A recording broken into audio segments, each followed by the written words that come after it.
is harder than it needs to be. I can complicate things pretty easily. Wow, welcome to The Progression. I'm so excited to be here. Today we have an awesome guest. His name is Mike Carl. Hey Mike, how are you? Good. Thanks for having me. Man, I'm so excited to have you here. I've seen the great things that you've done in the community. Can you please tell us a little bit about what you guys do? Yeah, the Homeless Angels are a street outreach that bridges the gap between the homeless community and the shelters, but it also brings the community together to reach out and have a role in helping people in real time. Wow, that's great. What gave you the desire to even start this kind of thing? Well, being homeless myself 8 years ago gave me the insight to see exactly what it was like. I walked around these same buildings, these streets here, and I was homeless. Now that I've gotten myself out of that with help of the community, I want to teach the community again using social media and interactive tools to give the homeless an opportunity to get off the streets. Wow, that's great. Is it a really hard problem for them to even get off the streets, because obviously there's already a pre-perception about them? Is it hard for them to find jobs and to really get back? Not really. The biggest thing is you need to you need a friend. I mean, when you're out here on the streets every day, you have a routine. And to get out of that routine, sometimes it just takes a little hand up. And once you get that and you build that relationship, I've found that 80% of the homeless community that are out here want to get off the streets. They want to be taxpayers. They want to be productive in society. Wow, you said they get into a routine. Can you explain what? Well, there's many shelters downtown here. There's the CATA station. A lot of them utilize public transit, so they go on a set schedule. The way that the shelters feed them, the bus lines, sometimes even to get back to shelter, because shelters close here in town, so they have to be in line to be able to get a bed. So as a time frame, that is the whole day. Wow. Yeah. We take for granted what we do every day, go to work, get a meal. We can't just, homeless can't just drive up to McDonald's and get something to eat. Right. And they don't have a bed to go home to. Right. So their whole routine is fixed on that schedule. Wow. So that must be a huge problem for because there must be so many homeless people trying to get into these shelters. Is there like a lack of resources in that area? I think the biggest thing is there's a lot of people on the streets, more than you see. There's more than the people that are riding their bikes or panhandling, and the shelters are typically full. So when the shelters close down, we're still open. We're open Right. 24 hours a day. My phone stays on every day. Right. And if there's a situation, a single mother or a single father or just a single person that just needs a hand up, if I can give them a lunch, if I can give them a blanket in the middle of the night, then I'll do it. Wow. Do you encounter a lot of crime? Because if there's so many people out in the streets with nothing, after a while you might become pretty desperate, especially if you're in a situation when you really need something. Yeah, there is some crime. There's statistics that show that there's a lot of homeless on homeless crime. But I've never really encountered anything that's hurt me or anything like that. And I've been downtown Detroit, downtown Flint. Right. It's all the perception. When you hand somebody a lunch and you give them opportunity, there's no opportunity to hate. Right. It's just love. Wow. So one of the biggest things that they're looking for is just straight up love. Yeah, that's all. Sometimes. They just want to see. I can tell you, if you're wearing old shoes and it's raining outside, and I bring you a dry pair of socks and I put shoes on your feet, Right. Are you going to want to punch me or are you going to want to hug me? Or exactly. Yeah. So that's the approach that we use. Wow. I was talking to you earlier, and you said that your parents were pastors. Yep. How does that background bleed into what you do? My whole family, I grew up in church, and we are faith-based, but I believe that God taught us free will. And if we give the opportunity to anyone to eat, break bread with me, we talk, and build a friendship and a fellowship, then we can talk the word. But first, we want to eat. We want to meet your basic needs. And that's what God would do. Wow. And I'm sure once you really begin to extend an open arm to them, they probably begin to tell you about how they even became homeless. What's one of the biggest causes for homelessness that you've encountered? Anything. I see relationships, alcohol, drugs, mental illness is huge on the streets. There's any facet. Anybody's a paycheck away. I was. I worked at General Motors, one of the biggest companies in this town. And because of circumstances of depression, divorce, I lost it all. And I ended up in a fountain downtown. Wow. And it took the homeless community reaching out to me to make a difference. Wow. And now I want to do that. And I want to show the community how to do it. So in some ways, they're a family with each other. Outside of, the general population. Yeah. They get together and support each other. Yep. And many times the homeless have helped us find missing people or family members that have been lost on the streets that have ran away.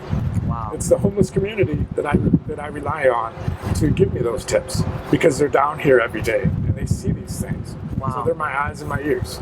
That's amazing. If homelessness is such a big issue and becoming bigger, shouldn't there be some kind of government reforms to help get people off the streets? Well, you got to remember that there's a lot of lobbyists and there's a lot of public figures that want to take away from our basic rights. Can I interrupt you right there? Yep. Can you explain that word, lobbyist? Lobbyist. A lobbyist is someone that is paid to step in the house over there and preach special interests. And there's a lot of things that take away from people that are poor or working poor and middle class. I mean, the rights that we have now, we have to preserve. We have to fight. I mean, there was a time people walked through the streets for basic human rights. We don't have that relationship with each other like we used to. Right. And I think things like this, when we can help the homeless, give the community an opportunity to see maybe we need to march through the streets and get this guy off the streets because that could be my brother, my sister, my mother. Right. Where's that sense of community gone? Why is there such a sense of almost selfishness amongst people? Well, we used to sit around the dinner table and talk. Right. We used to come to our churches and fellowship.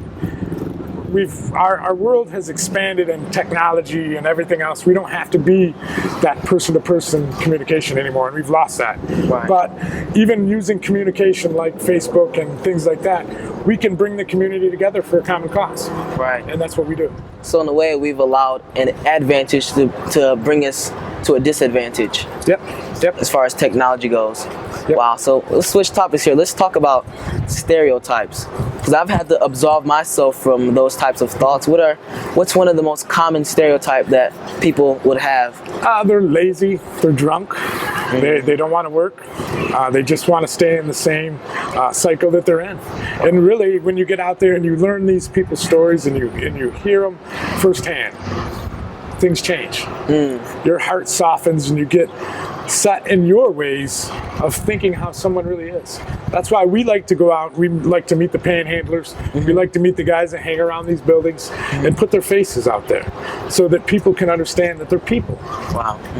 We're not out here feeding the homeless. We're out here feeding hungry people, plain and simple. Wow. So you don't just say what you guys do for just strictly homeless people. Anybody who needs an open hand. Yep. We do this for, there's so many different categories of homelessness. There's couch surfing. There's people that just need diapers. Think of it, the best analogy I can give you is when you're down on your luck and you're barely making it, and your family needs diapers or food, and your car needs maintenance. Which one do you pick? Do you pick maintenance on your car or diapers on your baby's butt? Wow. And then your car, because it didn't get the maintenance, breaks down, and then you lose your job. Your kids don't have any food, and then you can't put diapers on your baby's butt. So that gives us an opportunity to reach out and fill these voids, even if it's coming up and doing a load of laundry because it costs $5 downtown. That saves your family a lot of money. Right. Exactly. These things add up. They do. Especially if you have a larger family. Straight up groceries Yep. will run your bill up. Well, I mean, why is this such a problem? Like, why are so many people falling into this trap of homelessness? I think there's several different indicators that really drive homelessness. The biggest one I think is we get caught up in daily life and we put too much on ourselves. There's not really a livable wage. We need a better, not a minimum wage, we need a livable wage. And when we can get to that and people overexpend themselves and they find themselves in a hole. And that's really what happens. Wow, so we need to really cut ourselves to the necessities of life. Yep. We don't always have to have all the expenditures on the side. Right. Wow. Right. Do you guys have like a lot of people and groups that support you guys? Yeah, we do, and now that we've just became a 501c3 in the last couple of weeks, it's really increased, and we got a lot of corporate sponsors that are getting on board. But it's the community organizations, it's other agencies that help support us. I mean, we help their clients, they help our clients, we help each other, and I found that common bond has really grown in the last 8 months, and it's helped a lot more people. Wow, that's awesome. What types of events have you guys done out in the community of Lansing? Well, in Lansing here, we've done street walks, which is we usually do it once a month. We go out and we get a shopping cart, fill it up with lunches, put some blessing bags in there, and we can walk around and see what we can do.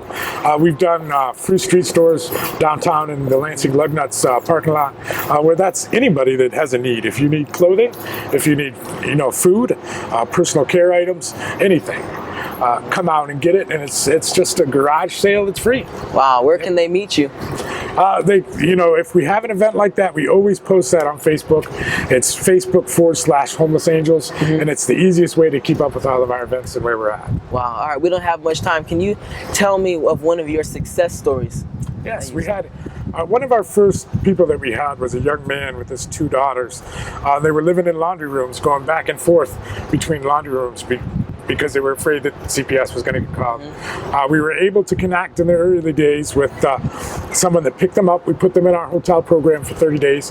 Now I'm proud to say he's got his own home, he's got his own job, and he's got his own car for the first time. Wow. So these things are common, but we just have to hold each other's hands and make them happen. Wow, that's great. I like what you say about make it happen. We shouldn't be reactive all the time, but we should begin to be proactive. Yes, yes. And what are some tips that you would give us to help us not to fall into that trap? Of homelessness? Yes. I would say you want to go with what you need and not what you want. If you want it, work for it. And the best thing that I can say is the best investment is good karma, because good karma will pay better dividends than any stock that you can put your money into. Guaranteed. Wow. And how can we get involved? How can we get involved in the community? Like our Facebook page, follow us on Facebook. Our social media is huge and it's getting bigger, and we love to share the stories of the families and people that are out on the streets, and then they can get involved as a community to help them and see them progress and become a success story because of them. Great. All right, we'll be right back. We're going to take a quick break. Thank you.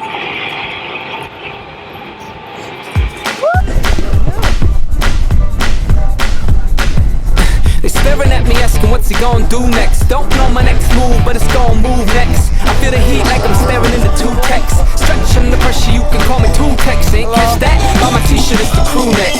Sorry to be so literal, but they just don't get it no more. Let's run it down, hip hop ain't got no minerals. I love a jack boy, chop me like a Seminole. To be original, I'm so phenomenal. Spit from the bottom of me abdominal. Half comical, but I ain't playing these games. I might pronounce it wrong, but at least they saying my name. I'm not aiming for fame, I'm just aiming. Can you describe Lansing for me in one word, please? It's a wonderful place to live.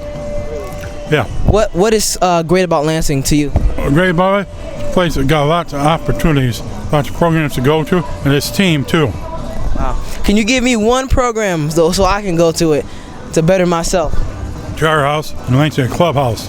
Really? Yes. What do they do? They do like clerical work, cooking. They sweep and mop like that. Janitorial work like that. Go on monthly trips, weekend trips once a month. Go on outings once a month. How you guys doing? Is it okay if I ask you a question? We're from TeensLOL talk show. My name is Michael, and I want to ask you, how do older people view young people in this generation or in this society? How do old people feel about younger people? Yeah. Old people like me view young people like you. I think they sometimes think we're like immature and impulsive. Yeah. Why is that? Respect us. I don't know. I'm not sure. All right, well, let's make a difference. TeensLOL out. We're from TeensLOLTV. Describe teen culture in one word for me. Unique. Unique. Why you say that? Everybody's different. There's nothing the same, and it's exciting that way. That's true. Thank you. So, can I ask you guys a question? We're from TeensLOLTV.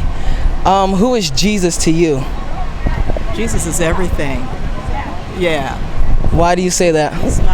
He's my leader. He's my provider. He does everything. He's there for me. That's great. Jesus to me is about honest peace and love.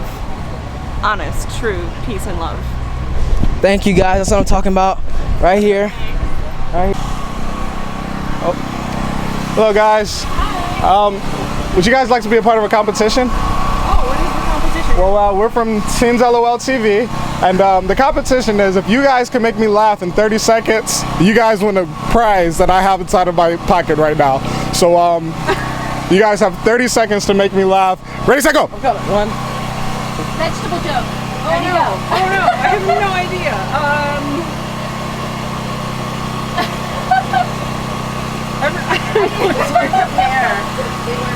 I know I was not prepared. I forgot all the vegetable jokes that I know. I have no jokes. What's time? Not yet. Nope. Not time. Nope. Do you like funny faces? I'm failing. Sure. That's it. No? time. You're Time's up. Well, time's up. Well, you guys win You want to anyway. take a swing at it? Do you want to take a swing? Why am I blanking on everything? well, I need. tastes better. Okay, that's good. Can you please give me one cool fact about organic foods? They taste better. The flavor You is sure about that? stronger. I mean, I kind of like the fatty stuff. Well, organic doesn't necessarily mean not fat. I like yeah. grease. Yeah. Yes, Grace. It's organic grease. Oh, wow. Yes, yes. All right, thank you guys. right. You got. Hey guys, would you guys like to be in a little friendly competition? It only takes 30 seconds. Where are we competing against? You're competing against yourself. How about that? All right, you guys got 30 seconds. Can I get the clock? You got 30 seconds to make me laugh. Oh, I'm gonna. Go! Okay, you against Aaron. A don't blink contest. 1, 2, 3, go. You can't laugh either. Oh, I'm just joking. Okay. You want a rematch? Can I tickle you? Is that an option? No. I'm gonna have to call the cops. I'm just joking. Before this 30-second game. That's okay. Organic foods. I don't know. What's the cool? I don't want to say the fact. I just said organic foods.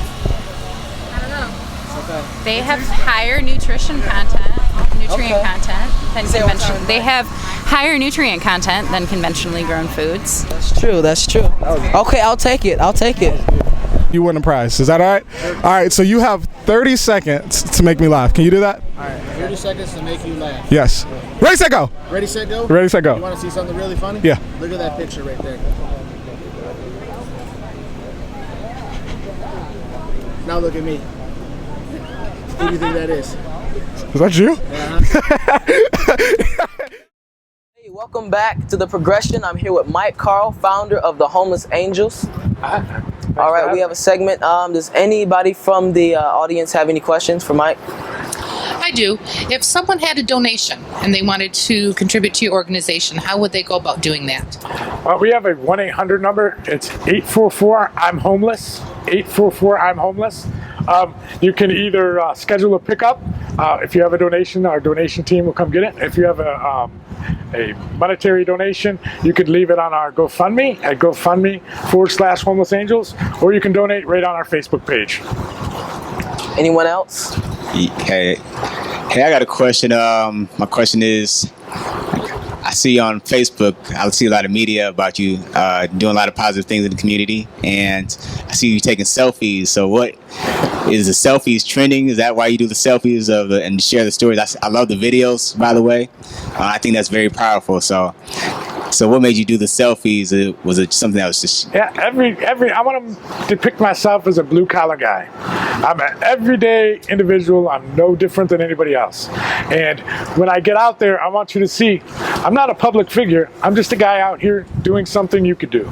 Because I think ordinary people can do extraordinary things. And when you record it and you take a picture of it, you capture it. And then more people see it, more people get involved, and then that's the biggest drive for me to do selfies. But it is trending, so I'll do that too. Right. Got one. Here in the back. How do you volunteer? To volunteer for us, you can go to our website at homelessangels.org, and you can fill out our volunteer application, and somebody will get back to you. We have several events in the city every month. Yep. You said that you were homeless once, so what was that moment that you woke up and said, okay, I want to impact my community? Well, I was drunk, and I was sitting on a bathtub, and the pastor that was helping me put his hands on my shoulder, and he said, this is the last time I can help you without you helping yourself. And I fell and I passed out, and ever since that day, I didn't say that I wanted Jesus to take my life, but he did take my life. He took my life off the streets, and he showed me how I should live, and he showed me how others should live, and how if I showed them through my passion for helping people, that this can transcend into something more.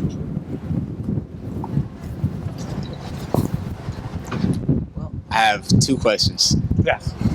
One question is, do you know about the Volunteers of America having new, so they kind of put together something, so instead of giving homeless people money, they give them resources or information. I used to do that myself. I'll give information to our church and our food pantry and all that. But I heard they basically, Volunteers of America is doing that new thing, and then on Channel 6 or one of the channel news channels, there is like a lot of people in the community giving negative feedback about that.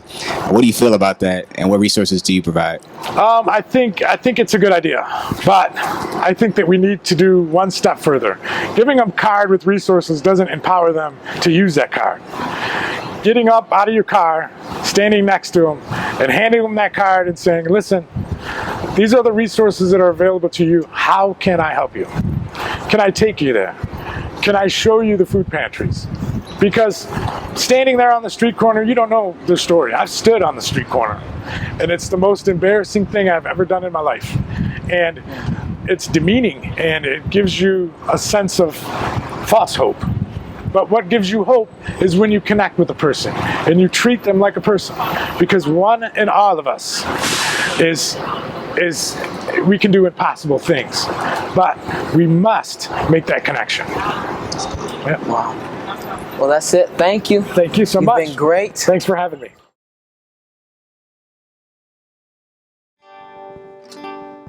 Welcome back to The Progression. My name is Sean Holland, and this is my friend Mike Austin. We're going to do a quick selection for you guys entitled Indescribable by Chris Tomlin. Before we do that, we're going to say a quick prayer. Father, we thank you for this gathering. Lord, it's been awesome. Lord, we just pray that you will help us to love others as you have loved us. In Jesus' name, amen.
All